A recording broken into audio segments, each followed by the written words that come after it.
얘기가 되게 많죠. 주식 양도세, 대주주 요건을 3억까지 낮춘다. 이 얘기하면서 반발도 심하고, 그런데 정말 이게 말도 안 될 정도까지의 기준을 낮추는 것이냐, 요 부분 하나 보고요. 또 한 가지는 지금 해야 될 것이냐, 젊은 사람들이 주식으로 몰리는 심리, 그거에 대해서 같이 알아보는 시간 갖겠습니다. 3억이면 대주주? 하면서 12월에 증시 곡소리 난다. 왜 12월에 곡소리 나요? 원래 이야기 나온 게 내년 1월부터니까. 그러면서 또 나오는 이야기가 뭐예요? 3억 대주주 연자죄. 그래서 이번에 추석 전에 그런 얘기 많았었죠. 집에 가면은 예전엔 부동산 얘기 많이 했는데 이번에 주식 얘기 많이 할 거다. 코로나로 인해서 2, 3월부터 폭락했다가 주식이 다시 오르기 시작하죠. 그때 이익을 본 개미들도 있을 테지만 그때 막 하면서 어느 주식 하셨어요? 거기가 좋지 않겠어요? 이런 이야기를 나누는 게 아니라 다 합쳤을 때 3억이 되냐. 예를 들어서 5천 뭐 이렇게 하고 있는데 내가 영끌에서 2억 5천 정도 하고 있었다. 할아버지 세대 때는 안 하고. 그럼 물어보고 5천 1억이네? 그러면은 내가 5천을 팔아버려야 되겠구나. 연말까지 팔아버려야 되겠구나. 이런 생각을 하면서 얼마나 보유하고 계신지 이런 거에 대해서 이야기가 많이 나왔었죠. 직계 좀비석이 보유한 주식을 모두 합산해서 주식이 3억이 되면 대주주다. 이런 이야기가 나오니까 반발이 심하죠. 어떻게 판단 기준이 바뀌냐? 2005년까지만 해도 지분 3% 이상 혹은 100억 이상 가지면 대주주였는데 코스피의 경우 지금 50억, 25억, 15억 했다가 3억으로 낮춰진다. 그 전에 사실 10억이 한번 껴있죠.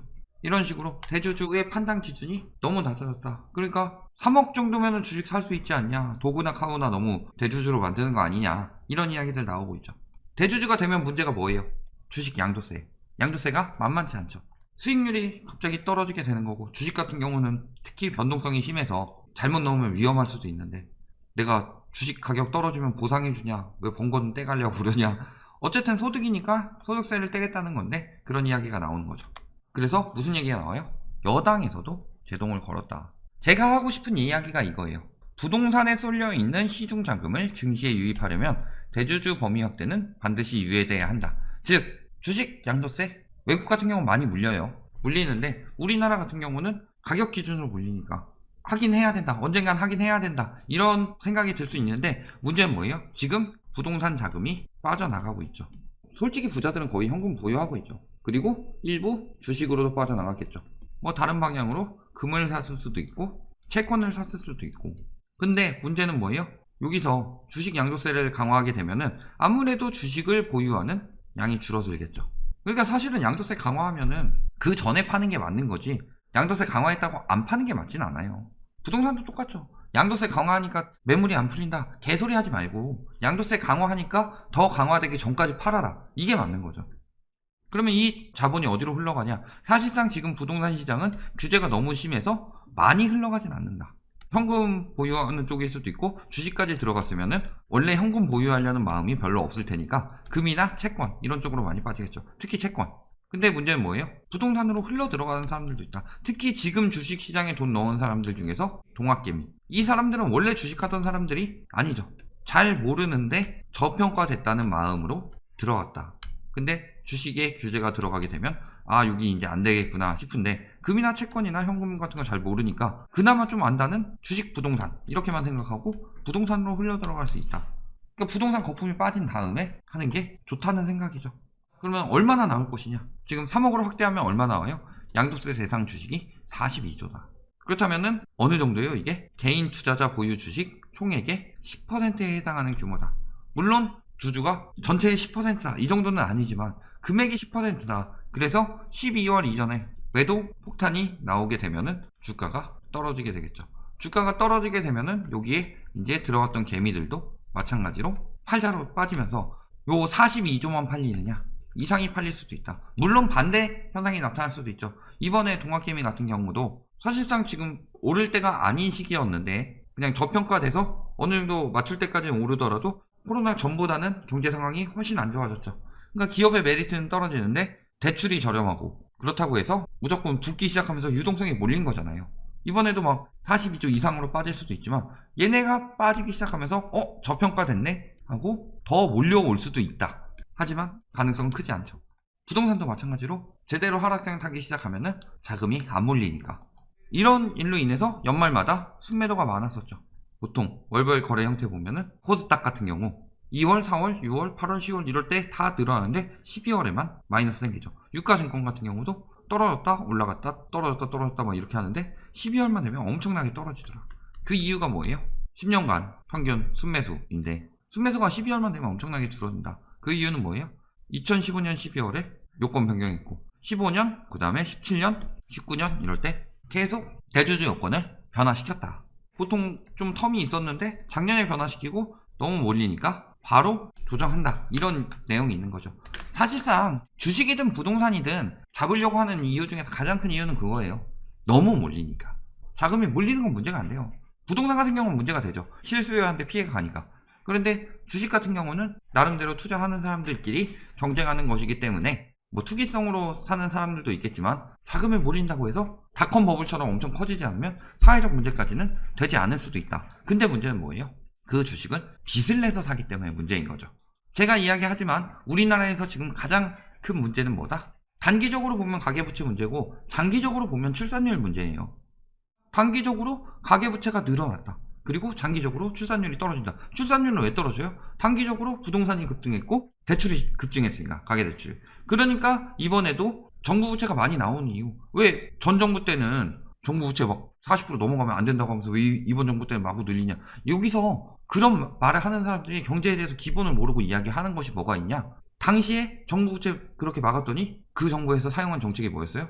유동성을 돌려야 되는데 정부 부채 너무 풀기는 힘들다. 그러니까 정부에서 택한 결정이 초이노믹스였죠. 주택시장 띄우면서 유동성을 가계부채로 늘렸다. 이게 문제였죠. 그렇게 가계부채가 늘어나게 되면 어떻게 돼요? 비소비 지출이 늘어나죠. 비소비 지출이 평균적으로 엄청나게 늘어난 것 같아 보이진 않지만 문제는 뭐예요?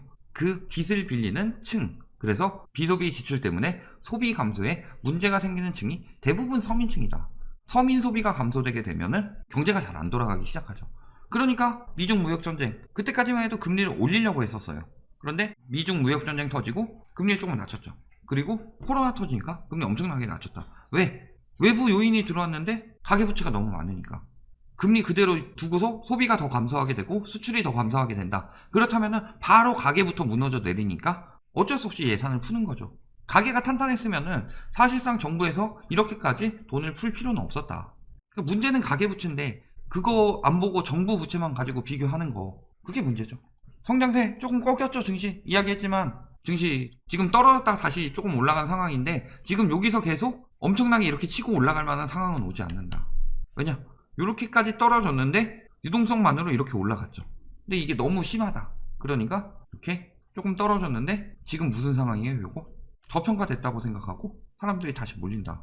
제가 부동산 때도 많이 이야기했죠. 하이먼 민스키 얘기하면서 현실 부정하고 다시 사는 사람들 생긴다.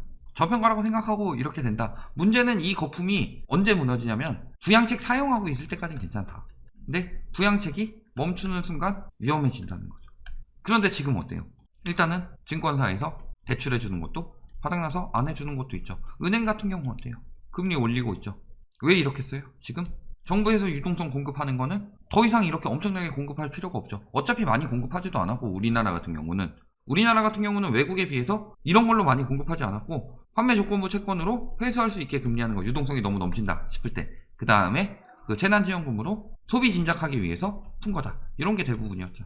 그리고 미국 같은 경우는 어때요? 어쨌든 주식시장은 미국 많이 영향을 받는데 유동성 공급을 멈췄죠. 돈을 막 풀던 건 멈추고 일단 그냥 저금리만 유지한 상황이죠. 그러니까 유동성 유입만으로 뜨던 주식 같은 경우에 영향이 크다. 기술주든 뭐든. 애플 주가 같은 경우도 보면은 럼프형 당선한 이후에 럼프형도 은근히 양적 완화 많이 했어요. 지금 코로나 때문에 아싸 기회다 하면서 엄청나게 많이 할 뿐이지 그전에도 많이 했다. 그러니까 그 유동성 때문에 주식이 쭉 떴던 거죠. 그런 상황들이 생긴다. 터지게 되면 문제가 되는 거죠. 그래서 이야기가 나오자마자 등락률이 조금씩 떨어졌다. 지금 조금 회복된 상황이죠. 9월 같은 경우 잠깐 떨어졌다. 그렇다면은 여기서 보통 이런 식의 조정보다는 지금부터는 거의 이런 식으로 보합식으로 횡보할 가능성이 높다. 저게 뭔가 크게 터지기 전까지는. 문제가 될 수 있는 게 사실은 9월에 터질 수 있었는데 연장해줬죠 한번. 경제 위기는 계속 그대로인데 주식은 대출을 유예해줬다. 이런 부분이 있었고 통화 스와핑 연장하고 있고 이런 것들이 다 뭐가 문제예요? 아직 경제 위기가 회복되지 않았기 때문이죠. 근데 경제 위기가 회복되면 어떻게 되냐? 거품이 빠지기 시작하죠. 좀비 기업들 살려주지 않을 거죠. 지금 경제 위기니까 연쇄 도산을 막기 위해서 좀비 기업도 지원이 들어가지만 좀비 기업들도 마찬가지다. 그러니까 이번에 아예 이걸 가지고 뭐라 그래요? 시가 기준으로 대주주 주식 양도세 부과 한국이 유일하다. 그러면은 뭐 보유 금액으로 대주주 지위하고 하는 데는 우리나라밖에 없다. 근데 외국이 양도세를 안 내냐? 많이 내요. 미국, 일본, 영국 뭐 이런 데 우리나라보다 적지만 독일, 프랑스 이런 데는 우리나라보다 많다. 문제는 뭐예요? 시가 기준으로 한다는 거죠. 그러니까 대주주 상관없이 얘네는 다 내는데, 그럼 저 기사에서 말하고자 하는 바는 뭐예요? 시가 기준을 낮추지 말아요? 아니면 시가 기준을 없애버리란 얘기예요? 지금 거래세 같은 경우 이런 식으로 내려가잖아요. 문제는 주식시장에 지금 자금 유입을 막는다고 하면서 지금 양도세를 도입하려고 하는데 22년부터 거래세 조정되니까 22년부터 하는 건 어떠냐, 이런 식으로 조금 더 고려를 해봐야 되겠죠. 지금 당장 건들게 되면은 10억에서 3억이 엄청나게 많이 내리는 거니까 문제가 생길 수 있기 때문이죠. 주주 보유 금액 보면 아까 이야기했듯이 10억 이상은 요거밖에 없다. 거의 없었는데 지금 3억에서 10억은 이 정도다. 3억 미만이 훨씬 많긴 하지만 퍼센테이지로 따지면 얼마예요? 지금 유가증권은 전체의 0.4%, 코스닥의 경우는 0.3%다. 그러니까 사실상 주주 비중이 크진 않다. 근데 문제는 뭐였어요?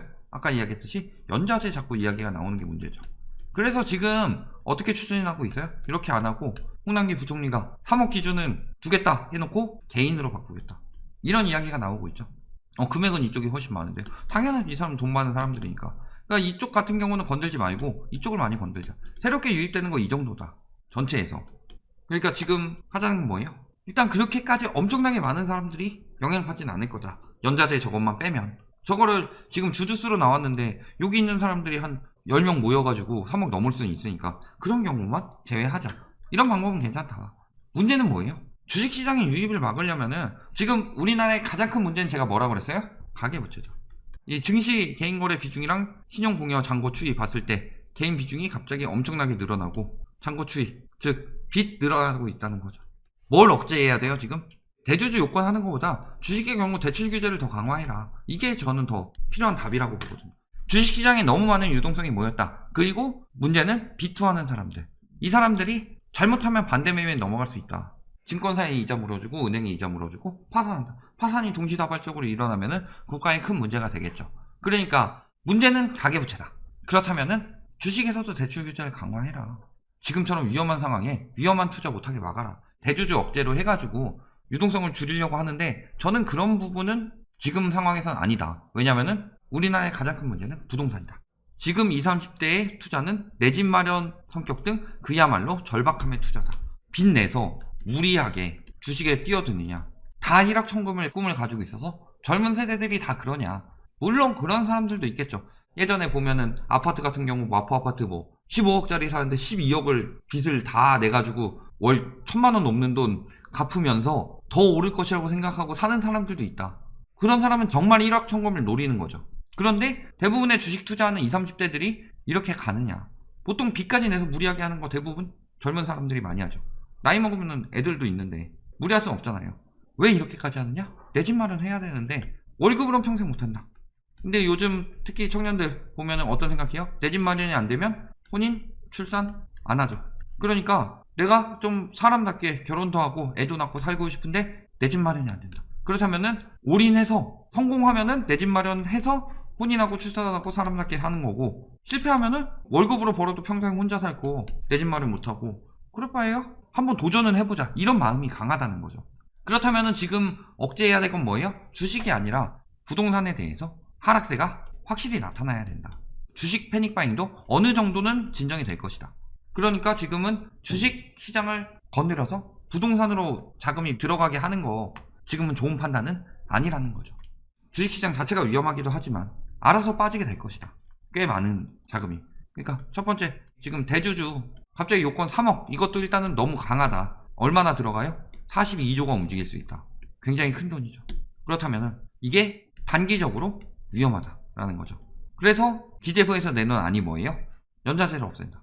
그렇다면 오히려 여기서는 개인이 많이 사고 다른 가족들이 안 산 사람들은 오히려 더 대주주 위험도가 높아지지만, 가족들이 다 분산해서 많이 산 사람들은 오히려 대주주 요건에서 벗어날 수도 있는 거죠. 나 2억, 아빠 2억, 엄마 2억, 할아버지 2억, 할머니 2억 이렇게 해서 10억 돼가지고 대주주 된 사람이 3억으로 해가지고 개인으로 낮추면은 대주주에서 빠질 수도 있다는 거죠. 이런 내용까지 나오고 있다. 근데 지금 대주주 요건 강화하는 것보다는 가계부채 억제를 해야 되기 때문에 대출 규제를 들어가는 게 더 좋다. 주식에서도 더 강하게. 그 이야기 나왔죠. DSR도 모든 주택에 대해서 40% DSR 적용한다고 범위 확대한다고 이야기 나온 것처럼 주식에서도 대출 규제를 억제하는 게 더 좋지 않겠냐, 이런 생각이죠. 그리고 더 부동산에 집중해라. 왜냐면은 지금 20, 30대 주식 패닉 바잉에 큰 역할을 하고 있는 것이 부동산 폭등이기 때문에 일단 많이 안정은 됐지만 지금 안정돼서 끝나는 게 아니죠. 부동산 정상화 시키는 것이 핵심이다. 여기까지 말씀드리겠습니다.